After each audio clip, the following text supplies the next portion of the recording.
Dobrodošli, dober dan. Lepo popoldne ali popoldne.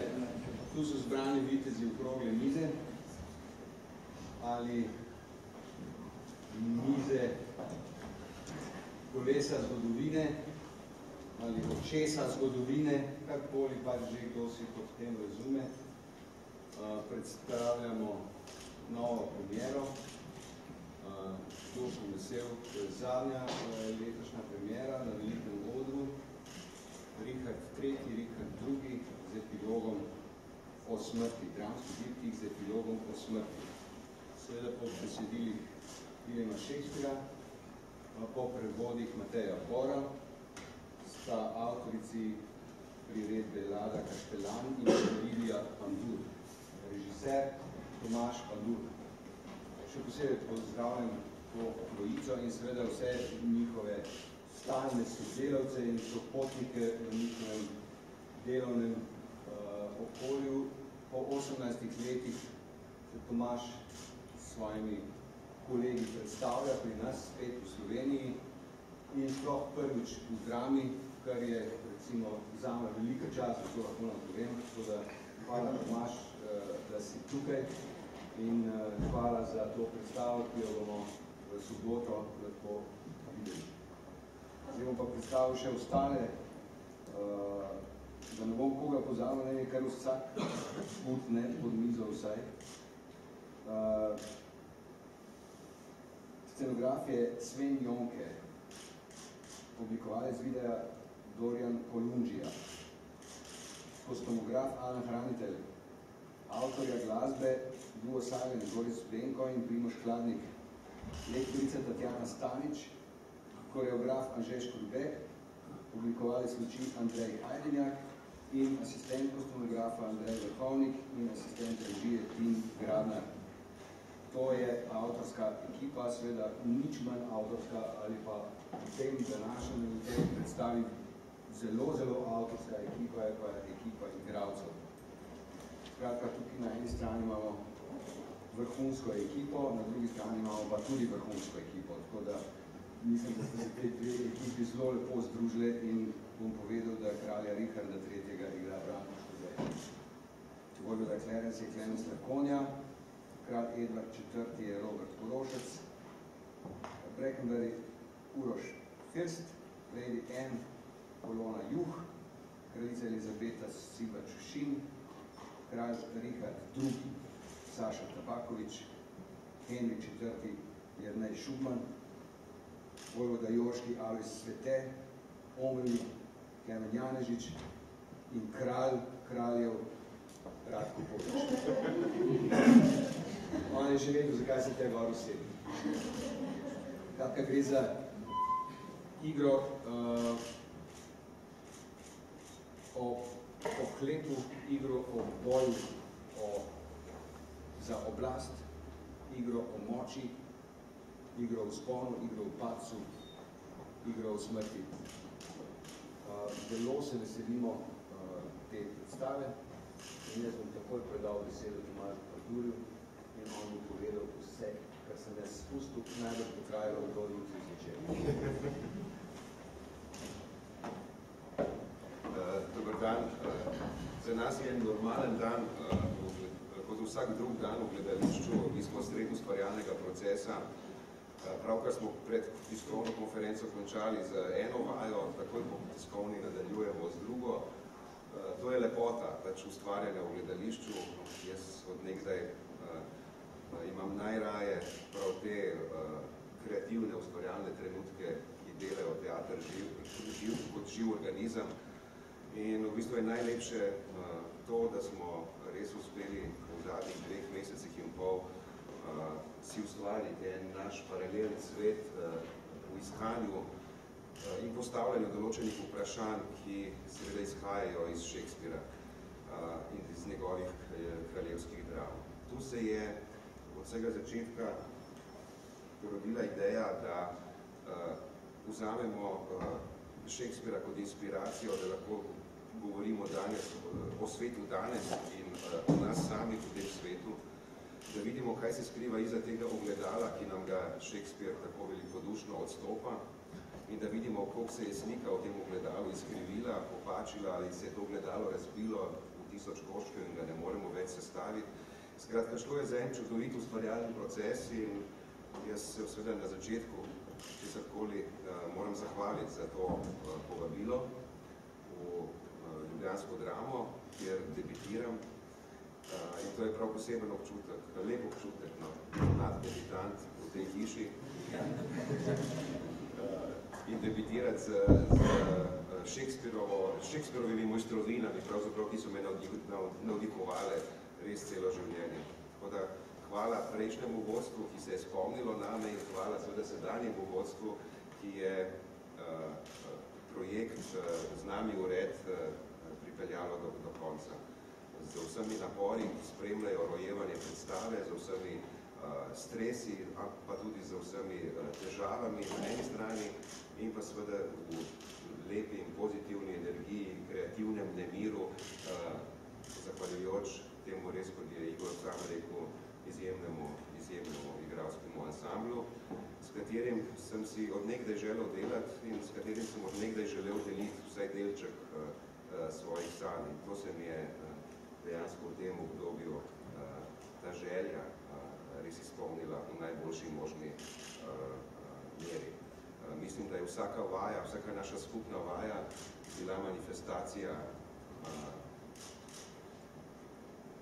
pravega kreativnega iskanja, pravega kreativnega nemira, ki smo si vnesli drug v drugega in iz tega vznemirjenja, iz tega iskanja in brskanja po najtemnejših in najbolj subtilnih področjih človeške duše, da smo uspeli ustvariti eno čudovito ljubezensko razmerje, ki upam, da bo trajalo še nekaj časa ali pa kar do konca naših dni.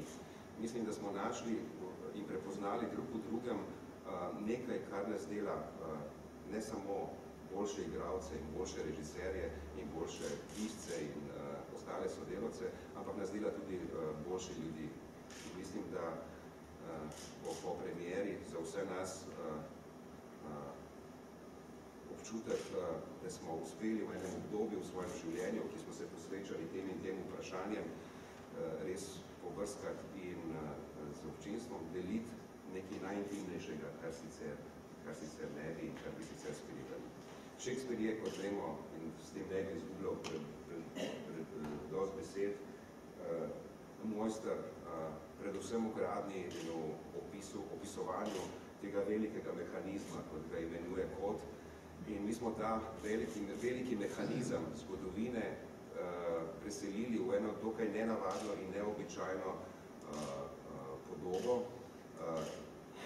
Zbral sem družine, ki jih povezuje ista krvna skupina, torej družina Henrika IV., Richarda III. In Richarda II. Spravili smo jih celo za isto mizo, da sedijo tukaj in si pripovedujejo svoje žalostne zgodbe. Mislim, da je predstava klasičen Shakespeare ali pa klasično gledališče v najboljšem pomenu te besede, klasičen Shakespeare obogaten za izkušnjo časa.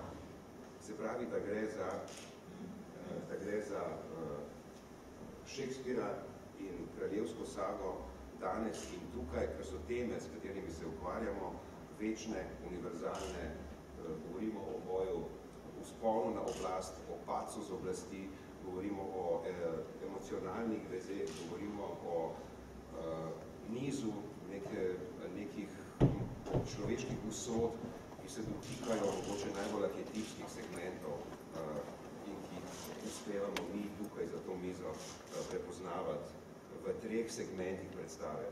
Prvi se imenuje padec,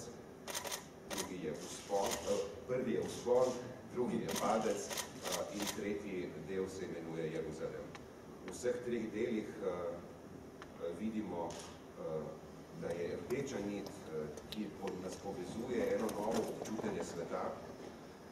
V gledališču poskušam že nekaj časa slediti spremembam, ki se dogajajo v svetu in spoznanja moderne psihologije, predvsem v območju emocionalnega, spiritualnega in na nek način se mi zdi, da lahko korespondira moderno gledališče z razvojem in tehnologije in sveta kot takega.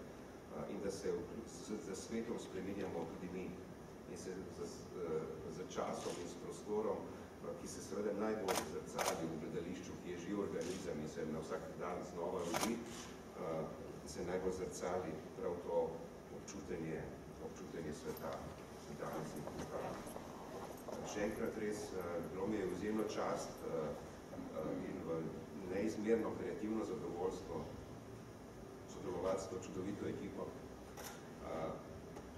Od začetka smo se pogovarjali in želeli vzpostaviti nek homogen svet,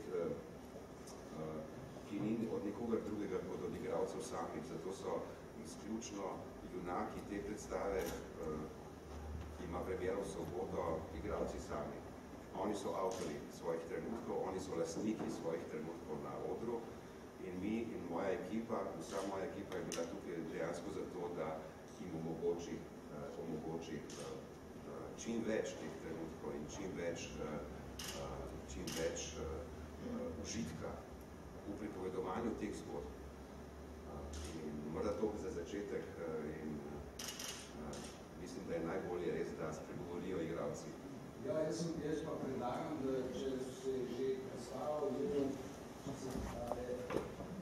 imenuje Vzpon, padec in smrt, ki je spod s kralji, ki najbolj nastopajo, potem pa še s kraljicami. Najprej bi seveda Richarda III. Branka Študreja na njegovi poti navzgor do krone vprašal, kako jo je doživljal in kaj vse je on intimno lahko tukaj noter najdel v tej ježi proti kroni. Ta vloga me je zanimala že kar nekaj let. S Tomažem Pandurjem sva se že pred 18 leti nekako skupaj sanjala, da bi se tole enkrat uresničilo. Takrat se to ni zgodilo. No, zdaj po njegovi vrnitvi, hvala Bogu, da se je vrnil, pa ne samo zaradi tega, da je gori postavil Shakespearea, ampak sploh. Pravzaprav je govoriti o grozljivosti takšnega vzpona, kot ga Richard III. Uporablja preko trupel, da doseže svoj cilj, seveda grozljivo početje. Sam nimam popolnoma nič od tega Richarda. Imam pa veliko, ker sem hvaležen po igralski nalogi. Ta me pa seveda zelo zanima in me veseli, sama po sebi nudi ogromno materiala. Danes ni težko igrati Richarda III. V tem svetu, ki je poln zla, kjer smo vsakodnevno priče mnogim bojem, vzpona na oblast. Potem jih lahko občudujemo, kakšna sredstva uporabljajo ti sodobni politiki in seveda se od tega učimo, da smo odlični opazovalci, ne samo igralci, ampak človeštvo nasploh. In kot da ti politiki ne opazijo, da so opazovani in mislijo, da niso prepoznavni, še kako, ampak jim uspe in to je groza. Groza me je prav tega, da je okolje takšno. Taki posamezniki seveda eksistirajo in bodo eksistirali, ker bo človeštvo bilo boj za prevlado drug nad drugim. Intimno mi je pomenilo to srečanje po dolgem času spet s Shakespearom, pravzaprav en velik izziv. Vloga, kot sem rekel, me iritira, me zanima, kaj je to v človeku, tudi pri sebi sem najbolj si postavljal neka tiha vprašanja, ki jih ne želim preveč deliti z vami, kaj je pravzaprav z mano v takih situacijah, a sem res toliko drugačen od drugih. Govorimo zdaj o tem snu, po biti močan, kaj to pomeni, kaj pomeni odstraniti ljudi, kaj pomeni zanikati etiko, če hočemo malo analizirati celo. In kaj pomeni pravzaprav to, da takemu človeku to popolnoma nič ne pomeni, da to počne brez vesti, brez kakršne koli občutka krivde. In je grozljivo spoznanje, da pač dobro, ko sem rekel, tega ne nosim, ampak moram pa znati to odigrati. Predvsem pa sem vesel, da sem spet po tolkem času s Tomažem in da smo resnično vnesel v to našo ekipo izjemen mir, izjemno čudovič ljudi, izjemno spoštovanje. Delovali smo izjemno sproščeno, garaško, ampak mislim, da se je seveda ta trud naš na koncu zelo izplačal, pa ne v finančnem smislu. Hvala. V finančnem smislu bi vsak moral govoriti za to mizo Združenih narodov. Zdaj smo govorili o vzponu. Zdaj mene zanimalo Saša, ki ga Richarda drugega, ki bo pa lahko kaj povedal o padcu. Kako to? Ja, zdaj se za začetek zahvaljujem Tomažu in ostali ekipi za neverjetno spoštljivo delo. To ste že Tomaž že rekel za nek kreativen moment, ki je trajal več kot 2 meseca. Bilo je res lepo in navdihujoče. Res je bil tak, kako bi temu rekel, utrudljiv, emotivni maraton. Pa se mi zdi, da se bo v soboto pokazalo, da je obrodil sadove takšne, ki se pač želijo. Kar se tiče Richarda, moram priznati, da pravzaprav nisem imel še priložnosti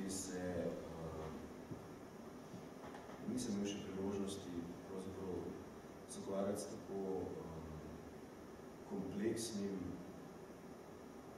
tako po intelektualni plati, kot po nekem emocionalnem dometu lika.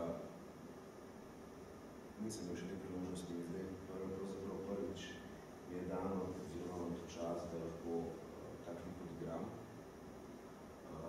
Lepota tega lika je, oziroma Richarda drugega je v njegovem uvidu v svet, da pravzaprav ga začuti zelo močno tukaj zdaj, da transcendenca zame ne pomeni samo neke misli ali pa filozofije, ampak je pravzaprav beseda, ki jo čuti in doživi vedno skozi telo. In ta padec, ko pravzaprav preda krono in pada v brezno, če lahko tako rečem, ne, ga pravzaprav doživljam kot Feniksa, ki leti v nebo. Hočem povedati, da gre pravzaprav pri Richardu drugem za neko podvojeno percepcijo oziroma vizuro sveta. Tisto, kar je pravzaprav belo, je hkrati črno, tisto, kar je črno, je belo. Nekaj podobnega mi je pravzaprav skrivljeno, ko sem razmišljal o razpoloženju za Richarda drugega, kakšno so pravzaprav ta občutja duha človeka, ki pravzaprav močneje občuti svet, kot če potem rečem nek povprečen človek. In mi je vedno tako v spredje hodila slika od Gabriela Stupice. Ta slika je mica z igračami, ki je razstavljena na Moderni galeriji. In ta slika je pravzaprav zelo temna, čeprav so na tej mizi razne očevinaste igračke, pa karte, pa kocke, ki pravzaprav v tisto sliko vnašajo nek otroški, mlad, naiven, niti ne tako naiven, kot pravzaprav, kot neka breskvica, mlad svet. Hkrati pa je pravzaprav ta svet izrazito melanholičen, temen, črn, star. In to je pravzaprav ta kompleksnost oziroma dvojnost Richarda, ki se prepleta v njem, da je hkrati in eno in drugo. Tako da, ne vem. Preko Richarda drugega je stopil seveda Henrik, a ne? Nec. Ja, Henrik je,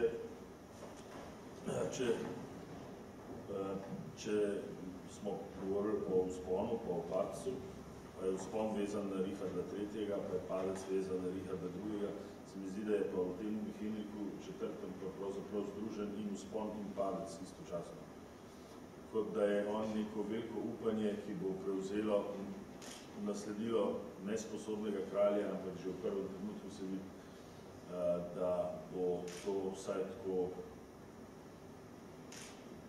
tako problematičen kralj, kot so bili dotedanji. In to se mi zdi, da je tudi ena določena slika tega sveta.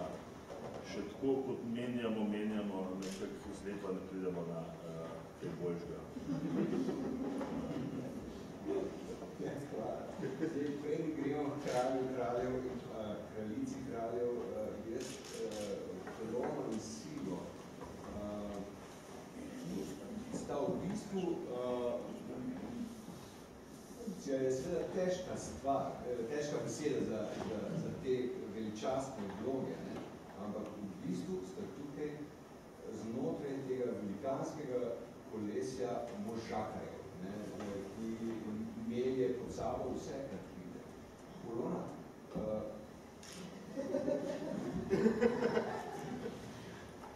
kakšna se tebi zdi? Ne, pa ne mislim, da je en, ampak koliko je to danes z današnjim časom in z današnjo žensko, če pogledamo vse tiste statistike, ugotovimo, da vse furejo ženske, samo vrhovi nekako ne tako padajo kot ženske, razne razcene v Nemčiji, pa pri nas. Ampak v vseh teh velikih korporacijah in tako naprej so zmeraj glavni šefi so moški, ženske so pa nekako tista podpora. Kako se ti tukaj vidi? Kaj? Mislim, to je grozna slika sveta, žal.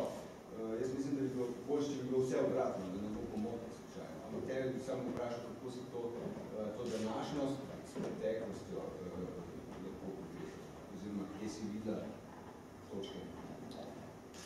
Jaz sem mnenja, da v resnici vsak človek, tako moški kot ženska, da je že iz pradavnine enako čustvovali, kot čustvuje danes.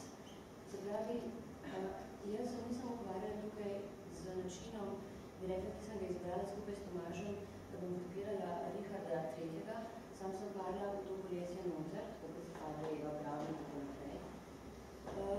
S tem, da nekako, kako bi rekla, zastavila sva z Tomažem, da tako kot pravi Richard II. Na začetku svojega monologa, da sedimo za mizo in si pripovedujemo žalostne zgodbe o smrti, da je tudi ona nekako posledično pristala v tej žalostni zgodbi, zaradi tega, ker je seveda postala žrtev brutalnosti različnih morilcev. Če gledam Shakespeare, lahko govorim skozi zgodovino, se pravi, je predstavnica nekih ljudi, človeštva, ki so padli po krivici. Se pravi, kako je ona doživela samo sebe, potem Lady Anne, pa je nekako, če pogledam po Shakespeareu, je zapisal prizor z Richardom III.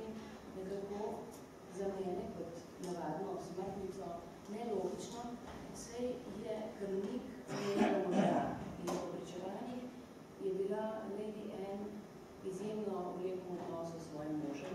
Hkrati je v istem času umoril tudi moževega očeta. Se pravi, da se je v njeno življenje naselila huda bolečina in smrt. Hkrati pa jo Richard III. Na grob njenega mrtvega moža zaprosi. Jaz sem morala nekako zagledati, ker logike nisem znala najti, da je psihologija se navezuje nekako v metafiziko in v metaforiko v tem, da je bilo potrebno iskati nekako razmerje z Richardom III. V sklopu erosa, anatosa, smrti, ljubezni, zelo nekih kontradiktornih čustev in pa v bistvu pristati na nekaj, kar v življenju težko naredimo na izključevanje nekih emocij, ki se pri nas, se pravi, človek, ki ne želi biti posledično nekako zdraviti v to kolesje sistema, ne preostane drugega zaradi tega, ker je bolečina prehuda. Tako da... Ja, je pa... Ja, mislim, da se to je ta borba za preživetje, ne, je v bistvu borba vseh, ki so tukaj. Ne. In to se mi zdi, da je tudi borba obeh kraljic. Hkrati to in seveda to vse, kar se povedala. Hočem sam še dodati, da v bistvu vsa brutalnost, vse to stopnjevanje grozljivosti skozi zgodovino, skozi čas, v današnji čas, se mi zdi, da kaj človeku kot vprašanje preostane na koncu drugega, kot da postavi glede na nerešljivost situacij skozi zgodovino nekako autodestruktiven do sebe. Se pravi, da vsak se utaplja ali v destruktivnosti drugega ali autodestruktivnosti sebe. Ana je po tej plati zelo autodestruktivna za razliko od kraljice. Zdaj, jaz moram tudi povedati, da moram reči, da tako lepega projekta že dolgo časa nisem imela. Tako lepega sodelovanja že dolgo časa nisem doživela po kreativni poti. In bi si želela, da bi se Tomaž vrnil v naše gledališče, zaradi tega, ker veliko zahteva, veliko daje, ampak s tem, ker tako veliko zahteva, nekako dviguje kvaliteto našega gledališča na višji ravni. Jaz osebno to odločam. To je bilo meni namenjeno. Zaslužil, zakaj si se spravili. Jaz stojim za tabo. V redu, stojim tudi za to besedo. Zdaj, Silva, še tebi prozor, ti si, tvoj lik se pa drugače odločil v poti doživljanja tega maltretiranja sveta. Kako si pa ti doživela, ki se mi zdi, da si tako nekako iz prve odločno sekala v svojo pot? Ja, jaz ne vem, kakšna posebne odločitve tukaj ni bilo, ne. Jaz sem izhajala samo iz tega, da sedimo vsi za isto mizo in vsi se borimo za svoje stole. Čim bolj ga tiščiš, lažje ga bo še obdržal. Bolj ko se boriš na življenje in smrt za tisto, kar se ti pač gre, bolj ga bo še obdržal. Seveda, zdaj pa, kakšne ovire so na tej poti, je treba pa sprot se boriti z njimi. Z ničemer drugim se nisem ukvarjala. Seveda sva s Tomažem tolkla skladljivi po tej vlogi, ne, in vse mogoče stvari. Moram reči tudi jaz, da sva se zelo dobro dojela in da sem zelo vesela, da sem delala z njim. To je pa vse. Hvala. Zdaj pa se pridemo do kraljev. Še sinove pa. Kraljice kraljev, kralja kraljic do vrata, smrt kraljev, kraljevska smrt. Ja, 3 pike smo. Ja, 3 pike smo, policaj, vprašaj.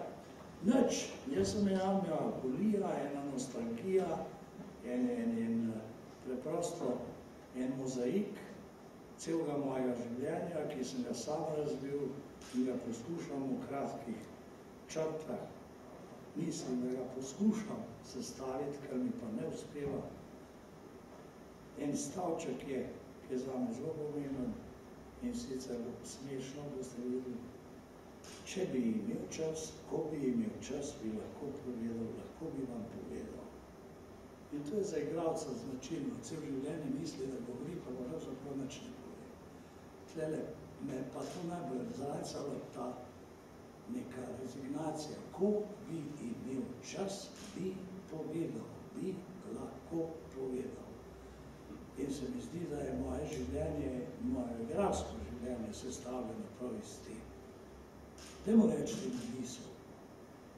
Mi pravzaprav celo življenje razbijamo oziroma sestavljamo nek mozaik, pa ga razbijamo, pa ga spet sestavljamo za vsako vlogo in te kamenčki se lepijo na nas, pa padajo, nekateri nam ostajajo v glavi, nekateri v rokah, nekateri imamo v mizah, v predalčkih, nočnih umaricah. No in ta kralj kraljev je tak, da poskuša sebe ujeti v fotografijo in mu to ne uspe. In to je to. No, dodal bi pa seveda, ne morem mimo Pandurja. Pandur me pravzaprav na nek način rodil v enem določenem momentu, da se je hotel pustiti cati.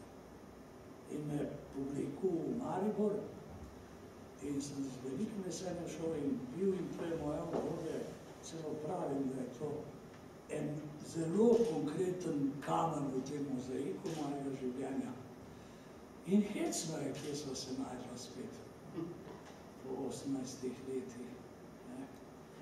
Za 18 let imamo zmeraj v glavi kot obdobje, ko skočimo iz pubertete v obdobje neke prve zrelosti. No in meni je to po 18 letih, rečemo, me spet zbudil, mene je spet vrgel v mladost. Evo, to bi bilo to. Če pa polnoletno. Jaz zdaj naj bi bil končno polnoletno. Lada, Lidija in Dorian so rekli, da so na razpolago vprašanja, enako kot vsa ekipa, ki je tukaj izbrana, tako da lepo vas vabim, da zastavite vprašanja, da se pozanimate, kar še nismo uspeli povedati. In potem ti je vljubljeno. Dorian.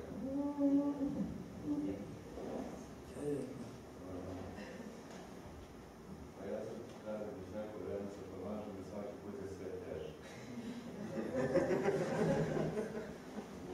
V nastavnem ne budemo dekorativni, da se nekaj pomazalo, da bilo kakve rezultatke, svi gosta izraženih predstava, se njegovi vrlo komplikovan indukcija, teško je napraviti, da primi sve to nego još jedan igrat karakter u priči i nekako sve to dosadanje. Nečega što možda jasno ne možemo izgledati samo u ovoj predstavi vidio komplikovan između ostalog zato što imamo predstave u predstavi i neophodno kontinuitet.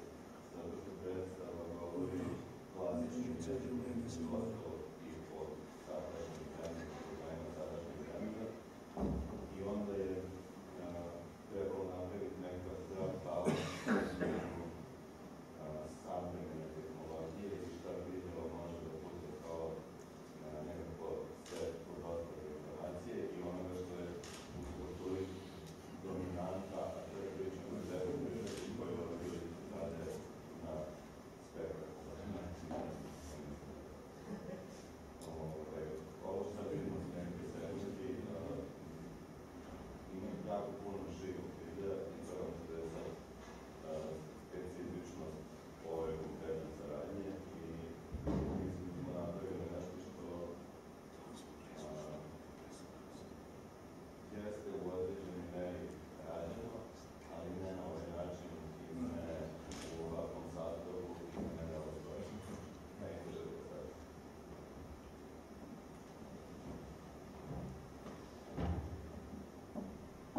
Še bo kakšno vprašanje? Seveda mislim vprašanje tudi za igralce, če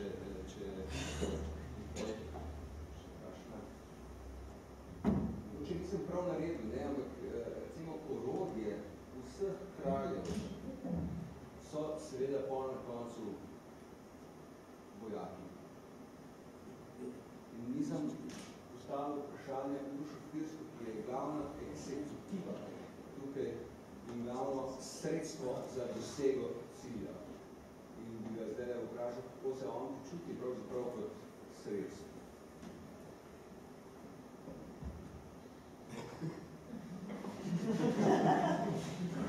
Mislim, kot general, no? Ja, ne, se leč slišal. Mislim, seveda, ne, vsi poznam, mislim, danes, pač v tem svetu, v katerem živimo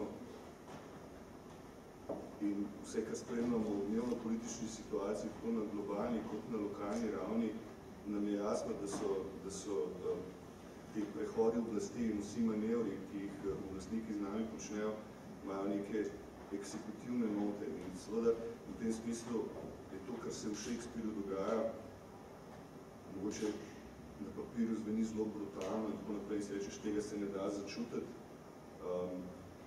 racionalno se tega ne moreš razložiti, ampak ravno to je tisto, tle se mi zdi,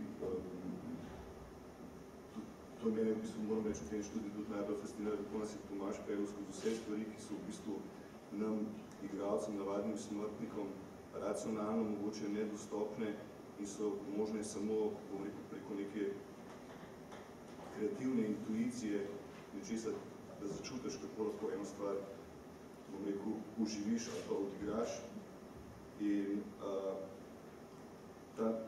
ta kontekst za to mizo, ki se mi zdi, da je mojstersko postavljen, nas postavlja točno v to situacijo, da smo neizmerno odvisni eno od drugega, tako kot so oblastniki odvisni od svojih eksekutorjev in tako kot so eksekutorji odvisni od svojih oblastnikov in so te meje na nek način, na en način zabrisane.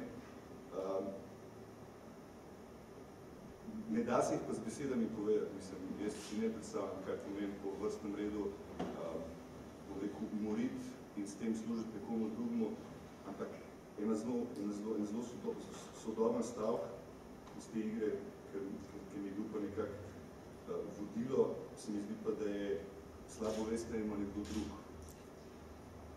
Odgovornost vedno prenesemo na nekoga drugega, se pravi, oblastnik na morilca, morilc na oblastnika in mislim, da je to en vzorc, ki si ga podajamo v današnjem svetu.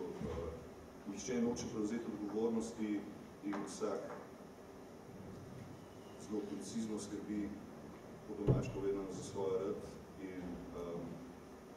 in to se ni spremenilo seveda od Shakespeareovih časov, pa verjetno še prej in se nažalost, kakor čutimo, kakor kamor gre ta svet, niti ne kaže, da se bo kot en stalen vzorc.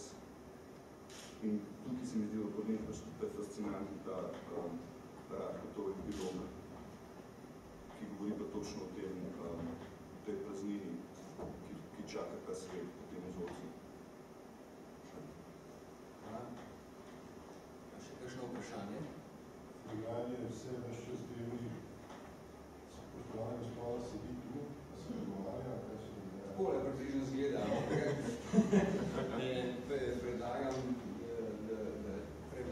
pogled. Predstave seveda, niti slučajno ni samo ta miza in stoj, je marsikaj drugega in strašno je majhno v prostoru, kljub z nekako zakoličeno v prostoru, je zelo dinamično, ki bi se rekel, tako da brez strahu, da bi bilo samo debata kot v Združenih narodih, tam res ni mogoče.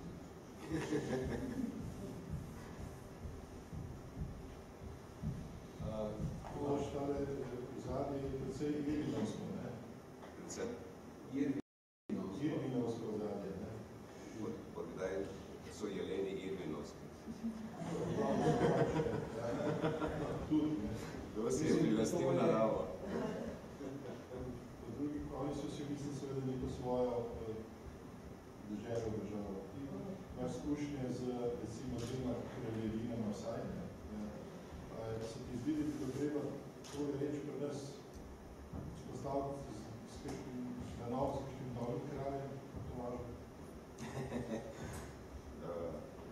Ne, kar se tiče...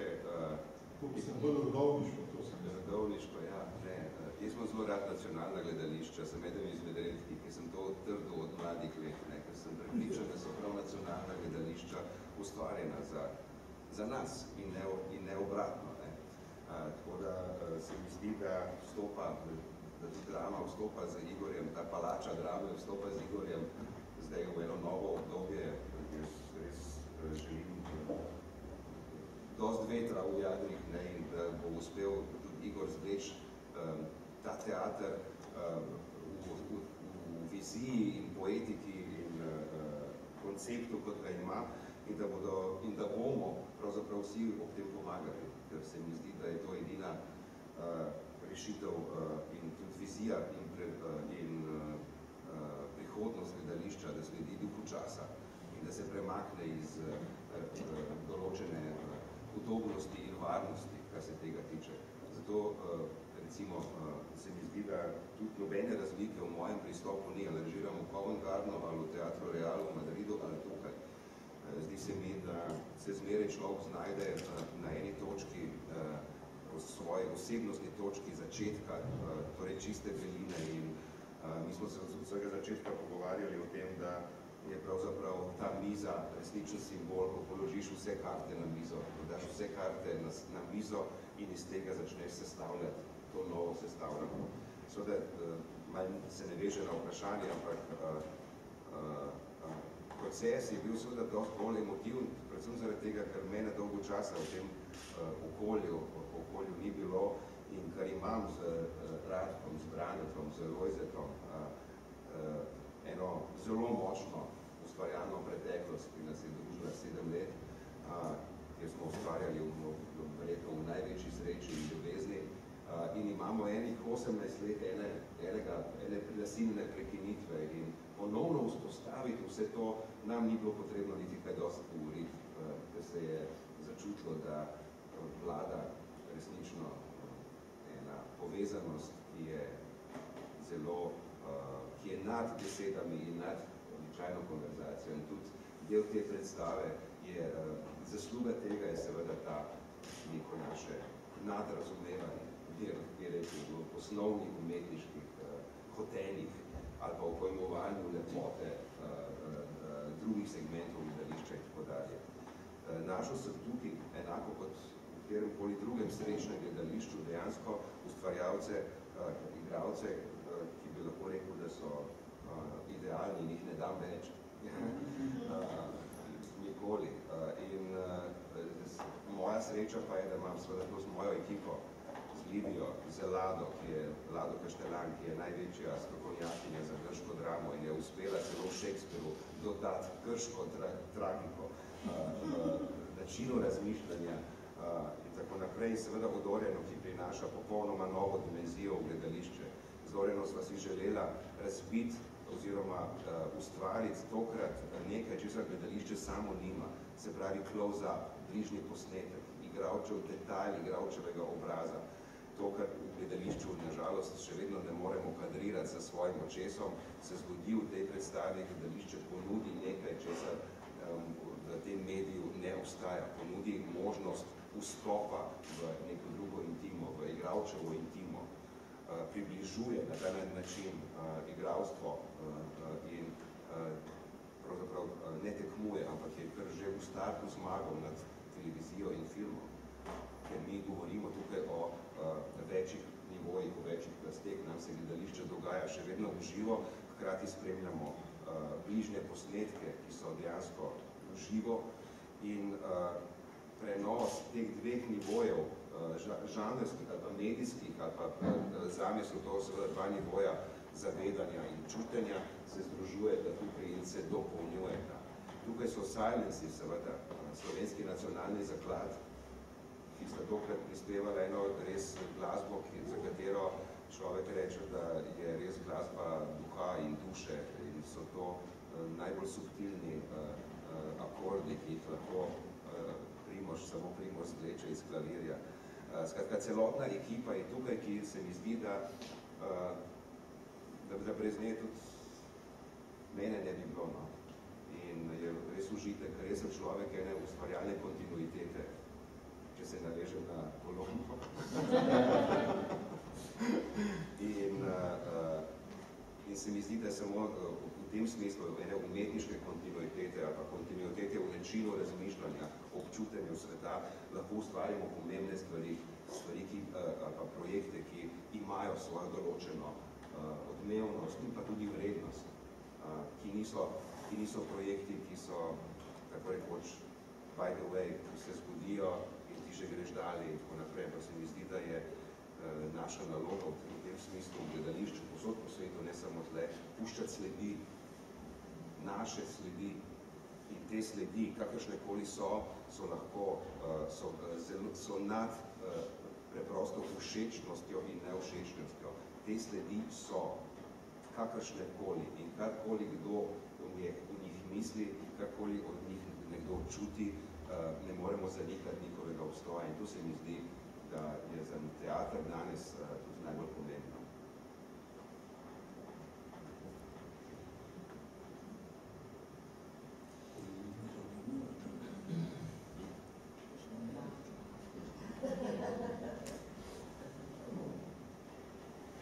Če ni vprašanj, bom jaz današnjo tiskovno zaključil. Tukaj so ustvarjalci, lahko jih seveda še po hodnikih poljubite, bojo na razpolago vsi. Hvala lepa. Da imajo sliko skupinsko.